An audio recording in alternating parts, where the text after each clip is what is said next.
Information technology, change the rate of one director from $35.91 per hour, grade S12, step L, to $28.05 per hour, grade S12, step B, effective February 23rd, 2023. Motion approved. Move to modify the motion.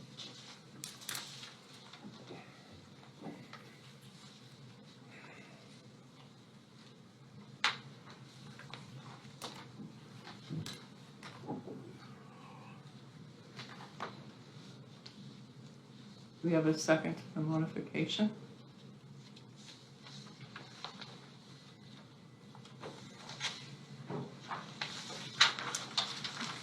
Not hearing no second. Motion dies. We're back to the original motion. Mr. Arner, you did, I made the motion. do we have a second to that original? Second. Discussion. Well, in the last 24 hours, and right now, the public who are present can see we have an IT issue. This is actually the third issue in his, 24 hours? And this is the most minor issue that we've had here, right? I can assure you that there is no more important and critical infrastructure to the operations of effective and efficient county government than the information technology infrastructure. Operates our computers, our phones, our connectivity, not only to our departments within the county, but to the state, for example. And all of those are having significant challenges right now. And this isn't even to worry about cyber issues, which fortunately we've been able to preclude any disruption of our services due to the work of our IT department and the security measures that we have in place. But our IT infrastructure is a vulnerability, and it is also, one could argue, a liability to us. And therefore, the selection of the next IT director is the most important decision that is going to be made during this board's 4 years. I have no question in my mind. I'm fortunate to sit as the vice chair of CCAP's Technology Committee and interact with IT directors from across the Commonwealth and understand the importance of their position and the extreme responsibility and burden that's placed upon them to ensure our systems remain operational. We've been interviewing 4 individuals in the past week, but that includes looking at probably about a dozen different resumes and applications that came in. And we've come down to 2 potential candidates. One with about 8 years collective IT experience, and another individual with 25 plus years of IT experience. The one individual who has 8 years collective actually has 4 years of county experience, right? The other individual, 25 years, has 8 years of county level experience in a county a little bit larger than Carbon County.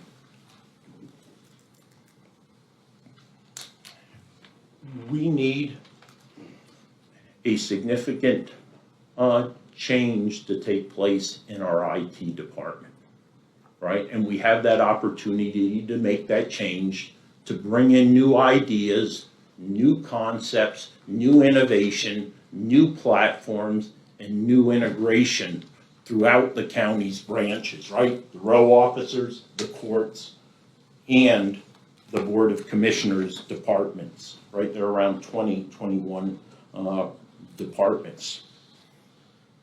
If we continue, or we make the mistake of choosing to continue with inbred hiring, we're doing a disservice to the county, to the residents, and to our departments and those who are responsible for providing services to county government.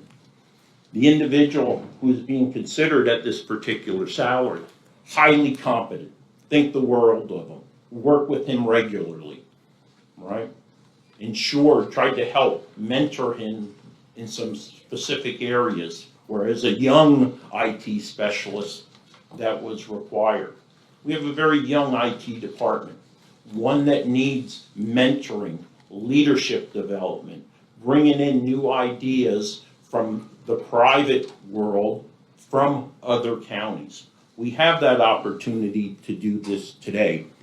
Another concern, having spent 34 years developing future generations of leader, the one thing you never do is put an individual who is unprepared to assume a certain level of responsibility or leadership, to put them in that position. It's irresponsible of an individual who has to select the next generation. The individual who's being considered under the salary, 3 to 5 years from now, he will absolutely be ready for the next level, to assume a directorship. He's moved into his current position 4 months ago to the next level in Carbon County government, right? The individual who was in that position before him was in there for an inordinate amount of years. As a matter of fact, that individual is still under contract to the county. Talking about contracting, if we don't bring in the right person at this moment, we're going to continue to burden the taxpayer with 2 significant consultant contracts we have of former IT employees.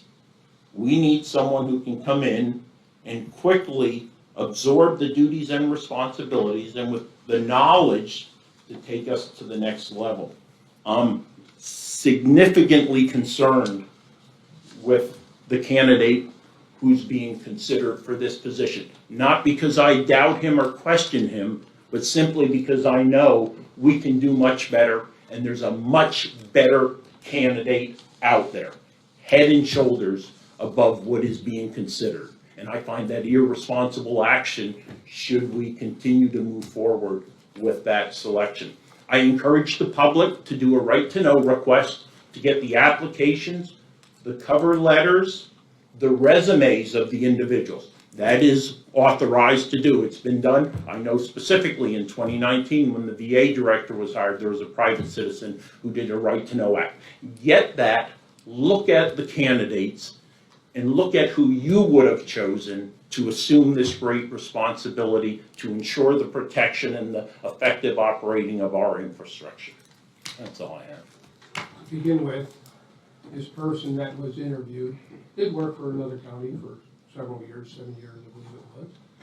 But he did not have the responsibilities of certain departments which our IT department has, such as 911 and others that had their own IT person. So he is not coming in totally prepared, unfortunately, and to sit through the interviews and compare a job application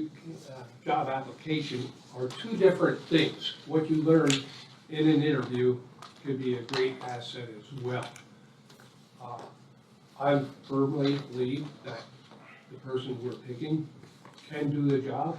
No one can step into that job and know everything that is going on, whether they were in another county or not. They do business differently in other counties. We all know that. They have different departments and operate differently. We have, since that person was there, we have many, many different programs that our IT personnel are dealing with. Almost every office has a different setup, a different program. They have to learn a little bit of everything. I certainly think our choice has a good head start on being able to do that job and learning those systems. And just to tag on that a little bit, I feel our candidate, it doesn't matter which candidate we have here, we're still gonna have to have these consultants in here no matter what. And the reason I feel that our in-house candidate is the one, because like Wayne said, he knows all of our buildings. He's been working on different structures, or they've been doing different things with the IT that we know. And I do believe in our youth. And I think with the other candidate we looked at, yes, he did work in another county, but it was probably 7 years ago. And if you look at technology today, what was yesterday is not today. And I think, like I said, I think our youth are our future. And that's why I think our in-house candidate should be the candidate. Any further discussion? Okay, we have a motion on the floor. Mr. Arndt, Yes. Mr. Lukasevich, No, Mr. Notstein. Yes,